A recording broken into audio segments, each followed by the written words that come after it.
Hola,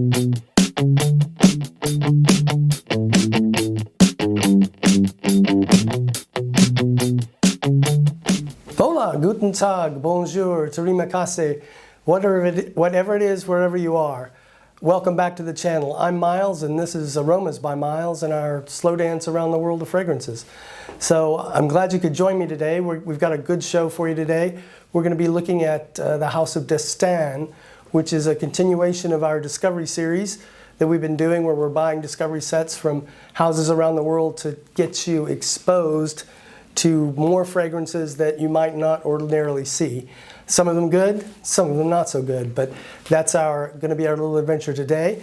And as I said, it's the House of Dastan today. Their discovery set, which includes 6 fragrances, but it's a little strange. I want to show you this. There's 6 fragrances. Where's that? There you go. But there's a hole for 7. So go figure that out. You feel like you're getting cheated straight up front. Anyway, there's still 6 fragrances in it.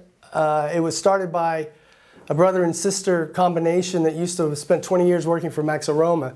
So it's an interesting idea that you kind of wonder how these, how this experience in the buying industry influenced what they would do with fragrances. So let's jump in. I paid $60 for this set. It's got 6 2 ml samples, kind of the standard sort of thing here. And like I said, that little empty thing makes you feel like you're cheated, but I don't think you are, I guess.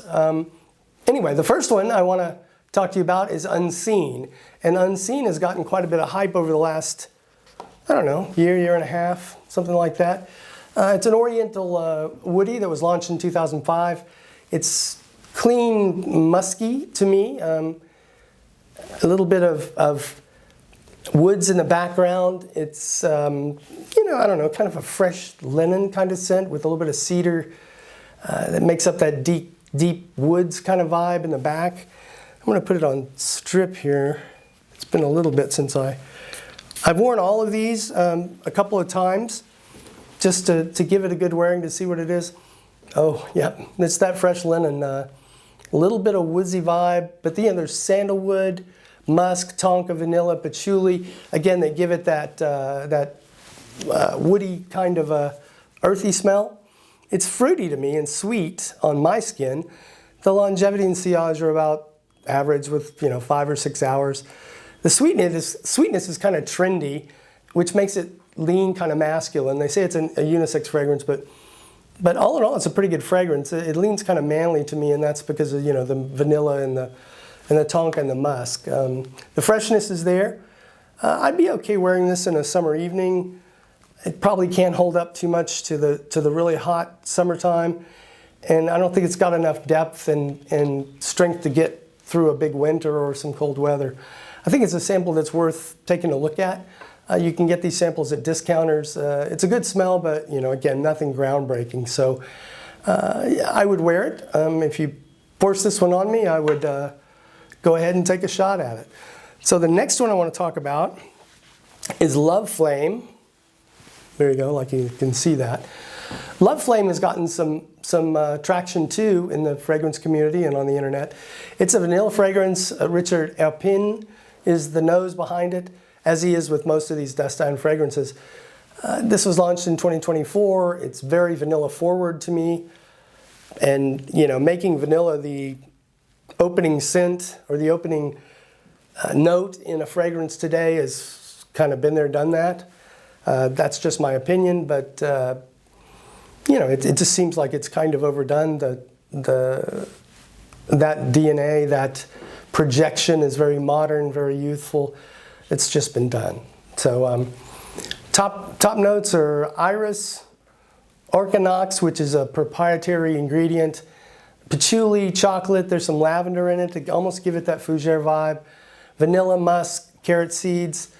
The mids are tolu balsam, some sandalwood, bergamot, cardamom, ambre. It's a little gourmand in there. A little bit of black pepper, cypress.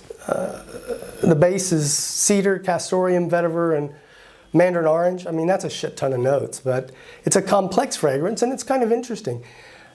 Changes a little bit in the dry down. It's a little more animalic in the dry down. And that combo of musk and castoreum, which, you know, castoreum obviously is synthetic these days, but castoreum is an old school animalic note that used to be in perfumery a long time ago, where they actually extract the gland of the rodent-like thing and make that into a perfume. So I like the dry down on this one. I think it's a good scent. And this might possibly be a blind buy if you want to take a shot at it. I don't think you're going to be disappointed if you did. But there are samples available out there from discounters. So let me know in the comments if you've tried this or if you want me to give it a try with a full bottle. I'm okay with that. So let's see, the next one is going to be Lovejoy, and honestly I don't know much about this fragrance. Let's put this on strip. It's unisex, it's sweet, fruity, like it seems like so many fragrances are. Let me take a look at it. There's a lot of cistus absolutes, a mango, passion fruit in the opening. It's very fruity, yeah, definitely very fruity. It's a Richard Hairpin fragrance again. Yeah, it's got a little bit of cardamom in it and maybe some woods. I'm not sure what kind of wood. I probably have to look it up, but yeah. But you know, it's really fruity. There's a watermelon coming out after a minute or two. It's got good longevity and sillage, a little bit above average, 6 to 8 hours. The opening, man, I can't get rid of the fruit yet. So I think the opening is a little fruity for me. It leans feminine for sure, and for me it's a little juvenile. You know, it's all those fruits and that sort of thing kind of give you that gummy lipstick thing, you know, that the little girls used to wear. But you know, as it dries down, it's a little softer, and it heads a little more in the masculine direction. Probably not a scent that I would look at, but if you're interested in a fresh, fruity, summery kind of scent, take a look at this one. You might not be disappointed. All right, let's look on the next one here. Get it out of this box. Jeepers creepers. Okay, the next one is Light Breeze, and that's another fresh floral scent that was launched 2023, I believe. The main notes on this one are juniper, some lavender, there's amberwood, a little bit of bergamot, so again, that fresh, fruity, floral kind of thing. Rose and sandalwood follow, and that kind of drops it down, after the dry down, drops it down a little bit into that more earthy, woodsy kind of thing.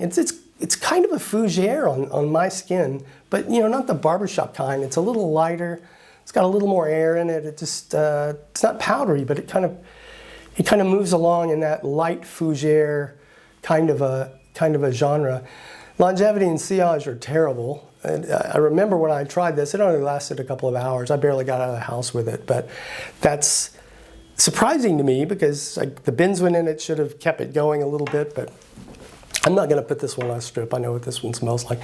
It's got a little bit of aquatic notes in the dry down, and you know, that's not my favorite note, so maybe I'm being unkind to it. It seemed a little synthetic to me, but again, just my opinion. You know, that dog won't hunt. Light Breeze can just float away out of my life. So let's move on to the next one. We're going to get through this and then talk a little bit about the house. So this one, let me get this one on the strip. This one is called You, just Y-O-U. This offering came out in 2024, I believe. All the fragrances in this set are all Richard Hairpins. This is a fruity floral gourmand. Does that sound familiar? It's amazing how many of these discovery sets seem to be filled with the fresh fruity stuff, and it doesn't really matter what time of the year you buy these things, or a lot of times they don't have multiple choices for these discovery sets, even though they have you know, multiple fragrances in different lines. But this one, let me put this on fragrance. This one appears to be a little bit too fruity for me, and it says unisex, but whew, that's kind of feminine to me. The main notes here are bergamot, fig, pear. There's some white chocolate, a little bit of tonka. And then the mids are jasmine, freesia, cinnamon. There's a little bit of musk, some coriander, ylang ylang. Again, there's a lot of floral notes in the mids. And it kind of hangs around. It doesn't jump off of my skin. I'm not sure if it was designed for that or not, but it doesn't jump off. It's a little sticky and heavy on my skin.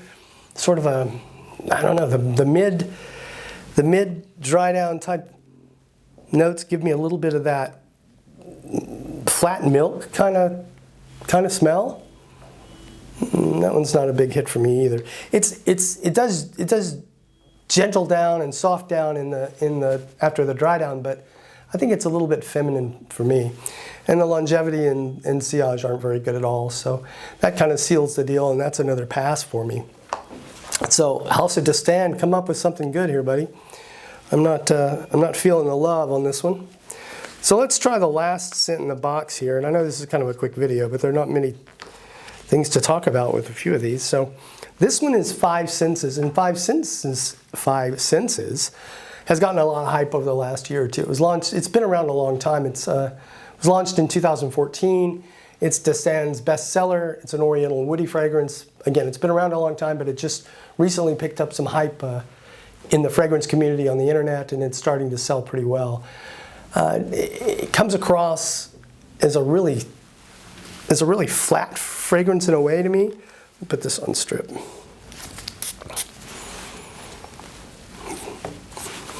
No, it's not all that sweet. In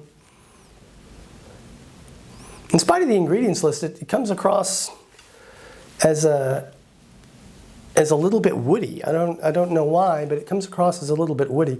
Top notes are vanilla, benzoin. There's some apricot. There's a little bit of tobacco, pink pepper, cardamom, and a little bit of tonka. I don't get any tobacco. I don't get any tonka. Maybe a little bit of vanilla. The mid-notes, sandalwood, patchouli, amber. There's that woody piece I was talking about that seems to almost overpower the rest of it.